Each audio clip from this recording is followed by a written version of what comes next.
Hello and welcome to the NFL Survivor Week 13 video brought to you by Pool Genius. My name is Stephen Andress, coming to you from on the road Thanksgiving week. Apologies if the audio is a little bit different than usual, but we'll get you all the good information as we usually do, because as always, joining me is the lead analyst over at Pool Genius, Jason Lisk. Happy Thanksgiving, Jason, to you and yours, man. I'm excited to chop it up with you again on these Survivor pools. Yeah, we're getting to it's Thanksgiving's always like a great week in Survivor, because if you made it here, things are, You can about to brag to your relatives at the table that I'm still in a Survivor pool. No, yeah, I doubt that. Like, try to be as quiet as possible. I don't know. I mean, but yeah, you get to watch quietly in anger. Like, have we started dinner yet? When are we eating? When can I sit in front of the So yeah, we'll get to Thanksgiving. I think we'll discuss that. We'll get to the rest of it. What's relevant for Survivor? What's relevant for most pools that we're going to discuss is different than maybe Circa. And I see you're at Circa, by the way, there, which has its Thanksgiving double pick week. I'm going to be talking about that on the Circa show separately. So look for that, everybody, if you're in that contest. But what are you doing there at Circa? Yeah, so I live in Louisville, Kentucky, and Circa opened up basically a slightly smaller version of its massive Las Vegas sportsbook down here on the border with Tennessee. It's at a place called the Mint Gaming Hall. It's right on the border. Literally, I can walk down the street and be in Tennessee. It's about 45 minutes from Nashville. And I do a betting show with them every week just against the spread NFL picks. So that's what brought me here. It's a short holiday week. That show's usually on Thursday, so everything's kind of getting thrown together. For those uninitiated, when you're in the sports content and sports media world, holiday weeks during NFL season, the entire schedule gets thrown out the window, and you're trying to compress 3 days worth of work into a 5-day window. And but Jason and I are prepared and ready, so that's the reason I'm here. One-off thing on the holiday schedule here, Jason. So. But I'm excited to talk about Survivor for this week. That's what brings me here. And maybe, hey, instead of you flying all the way out to Vegas, maybe you can come meet me here, maybe March Madness or something. Yeah, I love some hoops together. hot chicken. Yeah, 45 minutes from Nashville. For those of you in Nashville, hey, check it out. Like, I wish there was one 45 minutes from me here in the Kansas City area.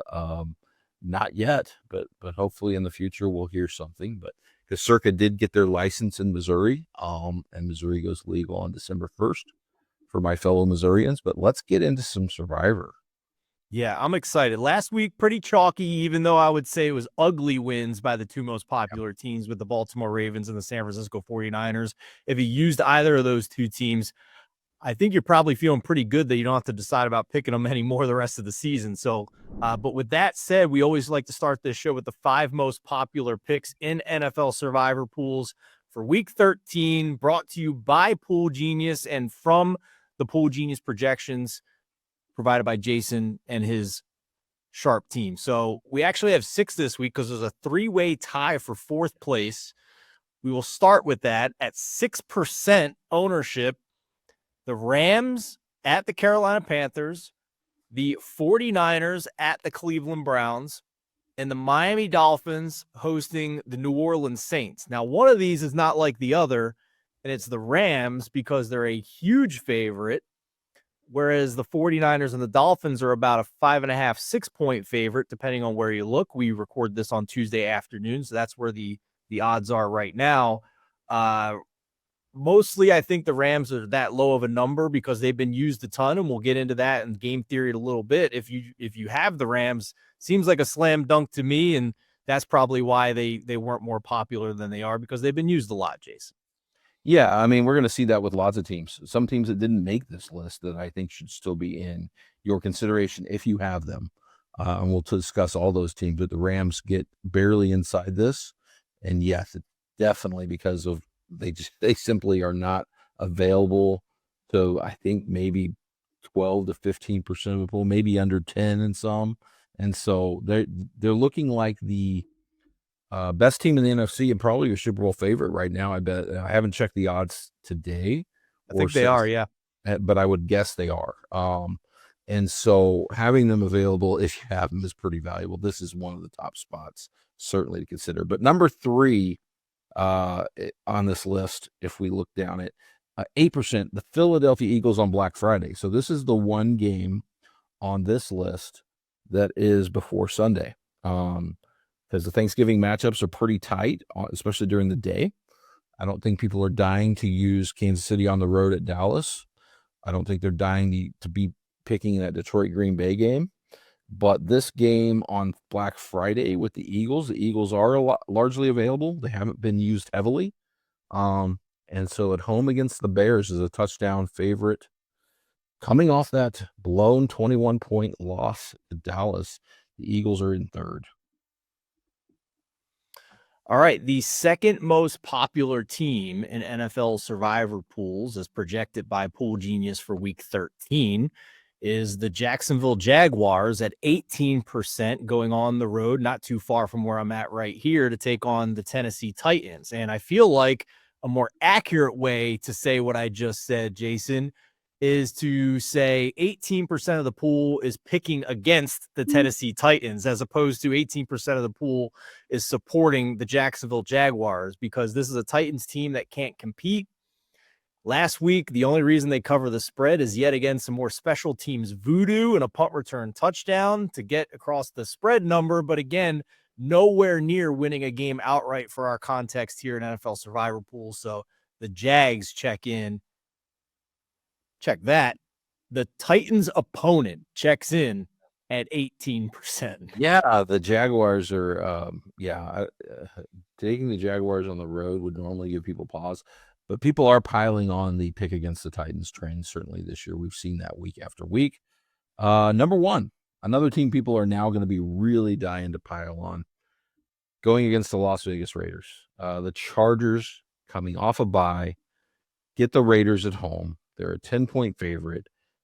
And because we think people are going to have limited options and they're going to fall on the Chargers more than the Jags and some of these others, like the Dolphins that we mentioned, they're going to have a hard time resisting that double-digit spread. And what just happened with Las Vegas, 39% is our projection in your typical pool. They seem to be a team that is going to be quite popular this week because of that matchup. So Chip Kelly got fired as offensive coordinator for the Raiders. You want to hear the funniest stat or nugget I heard so far this week on this Thanksgiving week? The new interim offensive coordinator for the Raiders is Greg Olson. This is the third time he's been the offensive coordinator for the Raiders. Somehow he's like, a zombie, and you can't kill this guy as the offensive coordinator for the Raiders. It was first in Oakland from 2013 to 14, and then Oakland/Vegas from 18 to 21. And here he is again as the interim offensive coordinator for the rest of this season. So that was just hilarious to me. But obviously, I makes sense why people are picking the Chargers and why they're that popular. So let's get into this here, because as we record here on Tuesday afternoon, the Chargers may be the most popular. But if we pull up the data grid, our great editor Jack will show this. The Seahawks are the only double-digit favorite, as 10.5-point favorites at home against the Minnesota Vikings. Chargers may trend that way as the week goes on, but at least early in the week here, it's only the Seahawks that are a double-digit favorite, 10.5. Whether it's J.J. McCarthy or the unheralded Max Brosmer at quarterback, we'll see. McCarthy's in the concussion protocol. I don't think it matters. If you have the Seahawks, they've heavily used at this point. There are a lot of spots to use them earlier in the year when people thought they weren't going to have staying power. But if you were lucky enough to have the Seahawks this week, they were not one of the 6 most popular projected teams that we just talked about. I mean, this is where you use them, right, Jason? I would assume. It's certainly a spot. There is a couple others that you could consider, but this one's crying out now with this kind of line move, with the way the Vikings have looked on offense, and now McCarthy out and Brosmer in. Seattle would be my number 1. We'll get to that, but yeah, I mean, I could make an argument, and just an argument. Week 17 and week 13 are very interrelated now, And the way so I think you want to look at that week and this week as a pair. If your pool could get there, like if you're down to 5 or 6, you're not. I'm making the pick for this week. But if I'm in a big pool that's going there, uh, that's a tough week. And now we see that week we see Rams at Falcons, we see Seahawks at Panthers instead of Rams at Panthers. So we kind of see some similar matchups. These teams are getting the NFC South. They're going to be big favorites on the road. And the only other one is New England, who's also an option that is low owned that we're going to get to this week. So those three, I think you want one of those three for that spot. And so if you're balancing it, I think the question is, do I want to go with them here and then fall back on like a San Francisco if I need to, or somebody else in that week? Or do I just want to use the Chargers or San Francisco or a team like that now and save them? On balance, I'm probably using them. I'm saying they're really good EV. I think bird in the hand, we're 2 in the bush, right? And so it's hard to pass up this kind of low ownership, concentrated on the Jags, the Chargers. You're probably looking at the Seahawks. If we go down the Pool Genius win probability column here, we get to the next tier after the Seahawks, where we don't have quite another double-digit favorite, but we still have several teams that are a touchdown or more favored this week, which equates to win probability odds of 75% or higher here. So we have the Chargers that we talked about that are projected to be the most popular. We have the Patriots on Monday Night Football as a 7.5-point favorite against the Giants. The Ravens on Thanksgiving night as a 7-point favorite against the Bengals. That may come off the 7 based on early betting we're seeing this week. And the Eagles as a 7-point favorite against the Bears on Black Friday. That could go either way based on injury reports. It's going to be a Tuesday, Wednesday, Thursday injury report, I think, for that Black Friday game. So I don't know which way that's going to go. A lot of that's going to depend on how healthy the Bears defense is and if they get some key guys back. So those are the favorites that are touchdown or more at this point. Chargers are obvious win probability, Jason, right? Playing the Raiders. I think the Raiders are closer to the Titans than they are the other bad teams in the NFL at this point. The Patriots, I want to red flag their offensive line injuries. I have concerns about that with New England for this week in particular. Their left tackle is going to miss a couple of weeks, and both of their guards got banged up as well. It's still the Giants. It may be Jackson Dart clearing concussion protocol. We don't know at this point, but it still gives me pause when you have a very injured offensive line playing a pass rush and a defensive line as good as the Giants. Now, the other two teams here we'll get to in a second, but that out of these four was the one big red flag I wanted to mention. Okay. And I think New England, they are another one of those teams that largely unavailable, low ownership. I do think if you've somehow got both New England and say either the Rams or the Seahawks, I'm firing the Rams Seahawks this week, and I'm saving New England for that 17 spot I talked about because they're at the Jets. And I think that's a road matchup I'm not concerned about. New England always plays well in New York. They're 100 miles apart. There's not going to be any climate disadvantage. And the Jets could be really bad by then, honestly. And I don't think New England will be resting starters that week. So it could be that last week to clinch something for them. If they're proceeding as we think, like it depends on what happens with Buffalo being able to track them down and beat them on the road. New England may be close to clinching the East by then. And so, I probably would save, of those three, I would save New England for that 17 spot first if I had a choice between the three. But I do think they're in play this week. I mean, if you have to play them at low ownership, it's not the worst thing to do to try to win a pool. The fact that the Ravens are a 7-point favorite at home against the Bengals and the Eagles are a 7-point favorite at home against the Bears, where I think most of us would agree the Bears are average to maybe, I don't know, the market consensus rating still hasn't quite gotten them to average. But in my opinion, I think they're average at worst, especially if they get these defensive players back from injury.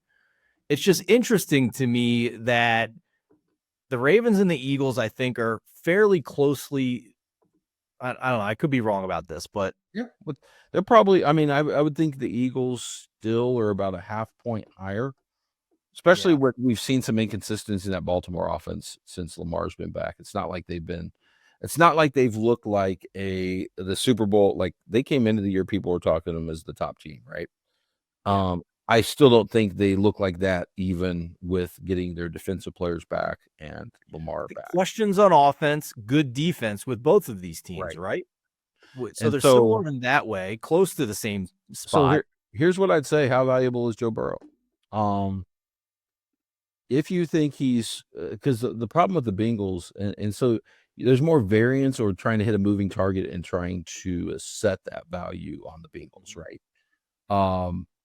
Because some of those Bengals results came without even Flacco when Browning was terrible. So it's a mix. Is Joe Burrow 4.5 points to 5 points better than the mix of games with Flacco and Browning?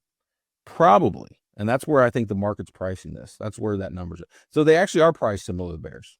Now that they mentioned it. Obviously a bad defensive team, but they're pricing Burrow as, making an impact and getting this team If the Bears closer to average. If the Bears and the Bengals played this week on a neutral field, who's favored for you? And who are you betting on to win? I think in my power rating, I had the Bengals by like 0.3 points. See, I'm not saying that's correct from a numbers perspective, but just like my opinion as a bettor, I'm taking the Bears every time right now, especially if I get a couple more guys back from injury on that defense. Like you may be able to put more Joe Burrow uncertainty around the Bengals, right? There's more uncertainty. Yeah, I mean, it's his first game back after a huge long layoff. He's had a turf toe. For those that don't know, is basically a torn ligament on the bottom of your foot where you can't even stand without being in pain. So the word is he's going to be in shotgun, which means he's not going to be able to move behind a leaky offensive line without one of his top receivers in T. Higgins, who's in concussion protocol. I just think from a survivor perspective, I'm more likely to pick the Ravens this week if I have them versus I would be to pick the Eagles and their flawed offense and them also having some defensive injuries as well and a really well-coached team in the Bears with Ben Johnson at the helm. I don't think those two are similar in terms of upside and potential danger in survivor this week. I think they're not that far apart, but I do agree with you. If I had to take one of the two, and this will come up in our Circa conversation, by the way, because it's who people are deciding on. Yep. It would be Baltimore if I had both available. It definitely would be Baltimore and Circa, knowing that the crowd's going to be on Philly because that's who they have available. But even without that, like in a typical survivor pool, if my priority order would have Baltimore above Philadelphia. Now I used Baltimore heavily last week thinking that was the best spot, and I think it was. I think using them last week was the play. But if you still have some Baltimore available, I do think this is a low-owned spot to consider them versus using Philly or San Francisco. Okay. Well, I'll ask you at the end of the show if either of those are going to crack higher on your top three than the Chargers, considering how high of the ownership is going to be for the Chargers. But before we do that, let's get to the last kind of chapter of this video, and it's the rest of the favorites that are less than a touchdown. So we'll pull the data grid back up here, and thanks again to our editor Jack for showing this data grid for the next tier. And it's the Broncos as 6.5 point favorites at the Commanders on Sunday Night Football. Commanders will not have Jaden Daniels back for that game. The Jaguars as 6.5 point favorites at the Titans. The 49ers as 6 point favorites at the Browns, although that's been getting bet. I think it's about 5.5 now. We have a weather game in Cleveland to keep an eye out for there. The Dolphins are between 5.5 and 6 against the Saints. And the Colts, a respected betting service, put out a release. The Colts have been bet from 3.5 up to 4.5 this week. So, not sure I would bet the Colts at 4.5, but from a survivor context, I'm never taking the Colts this week with what we've seen from Daniel Jones recently and how elite this Texans defense has looked.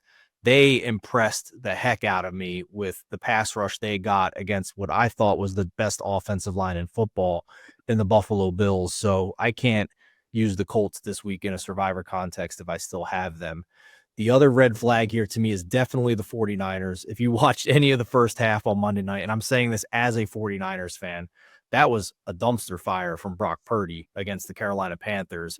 And now you have a wind, cold, and weather game at Cleveland, which just increases variance greatly across the board when you have a situation like that against a defense that is just balling out, regardless of who their quarterback is. No thank you from a survivor perspective for the 49ers this week. Dolphins, I get it. It's still the Dolphins. I know they're playing the Saints. It's still the Dolphins. Not sure I've gotten this deep into the survivor season where I want to put my life on the line with Miami.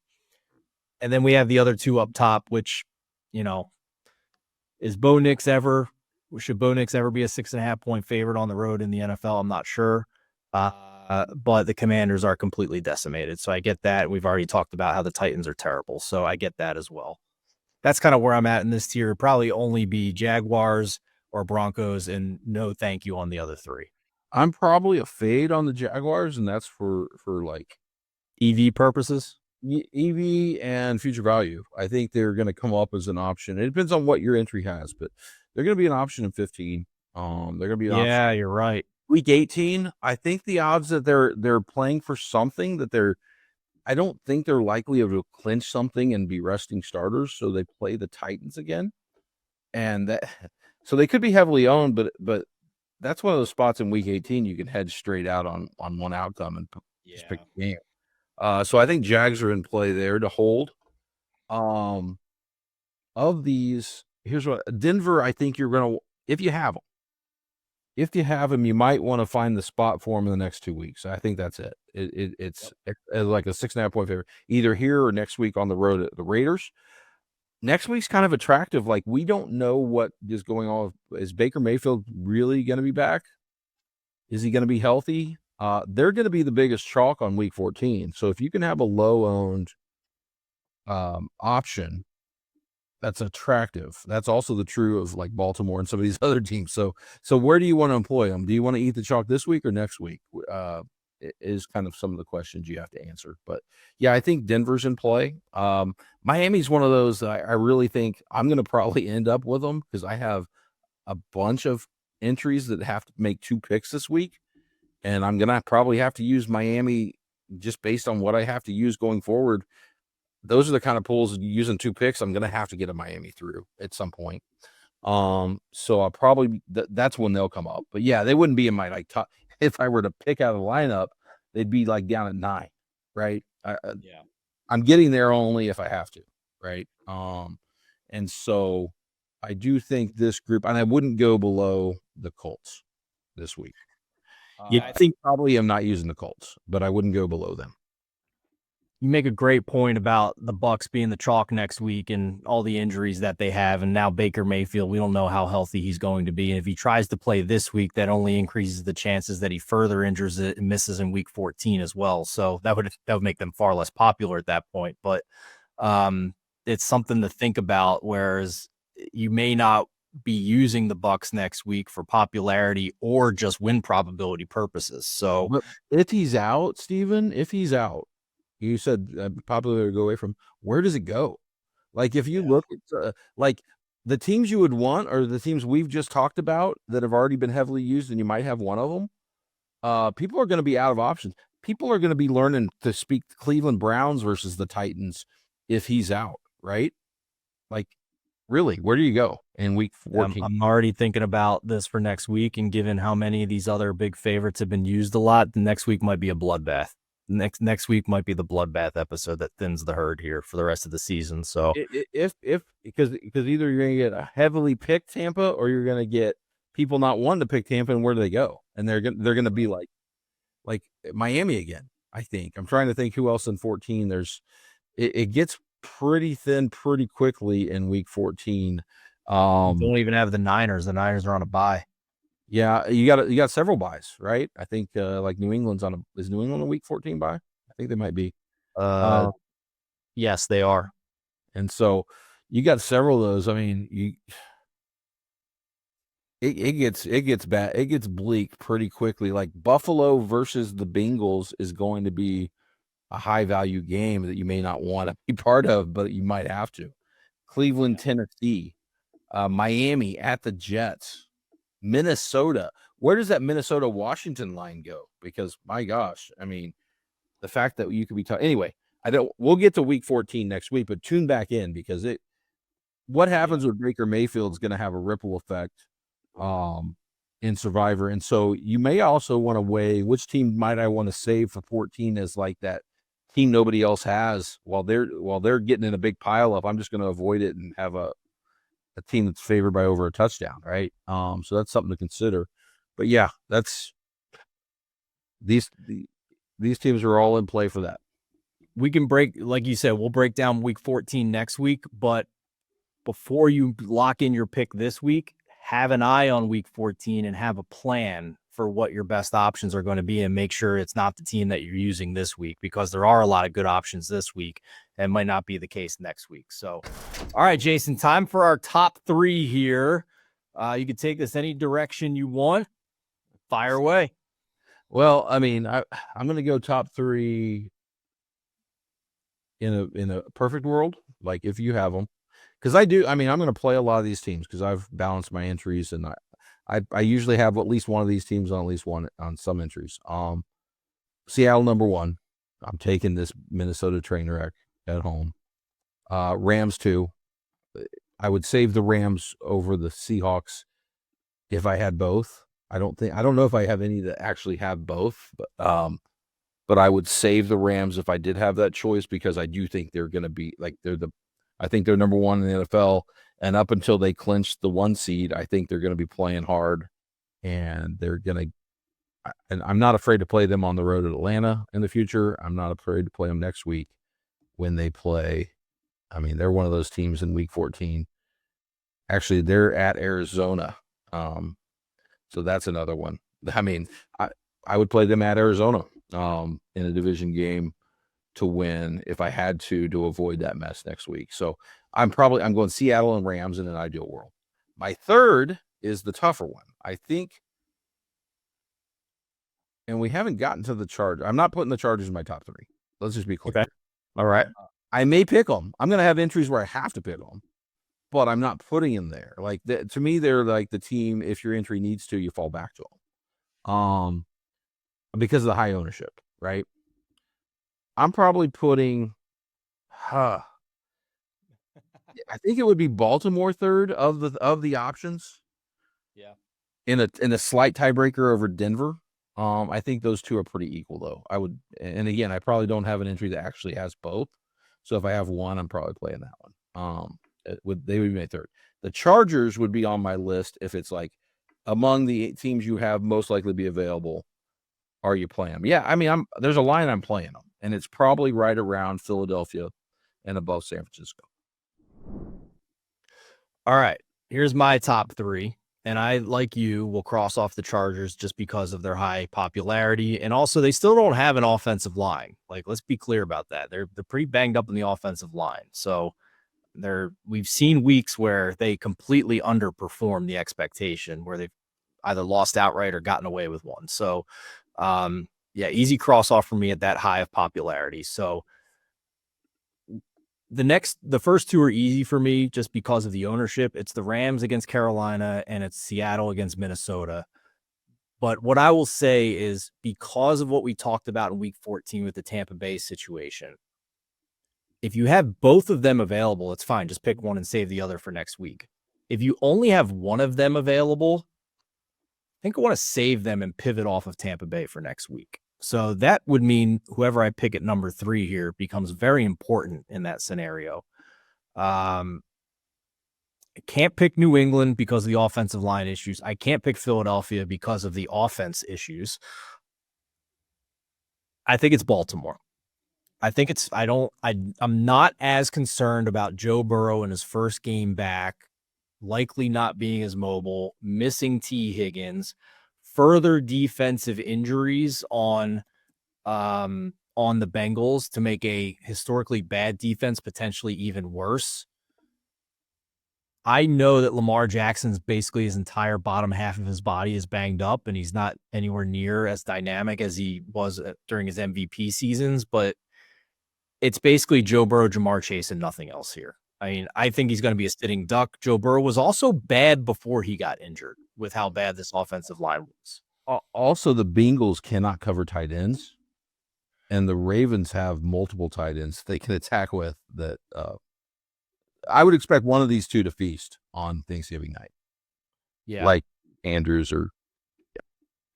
And I don't feel great about the Ravens in general at this point. So with the rest of their schedule, even Pittsburgh next week, another Cincinnati game after that, maybe Burrow is looking better, more healthier, more mobile, etc. Defense is maybe a little healthier. Like, this is a bad spot for the Bengals, even though Burrow's coming back. So I'm not as high on the Bengals as I thought I would be at this point in the season. I'm not as high on the Ravens as I thought I would be at this point in the season. So I don't really have much of a concern with burning them at this point. So that's where I'm at. It would be Rams and Seahawks. Pick one if you have both of them and have the option available for next week. If you only have one available, I'm probably going Ravens here for this week in week number 13. Where you take?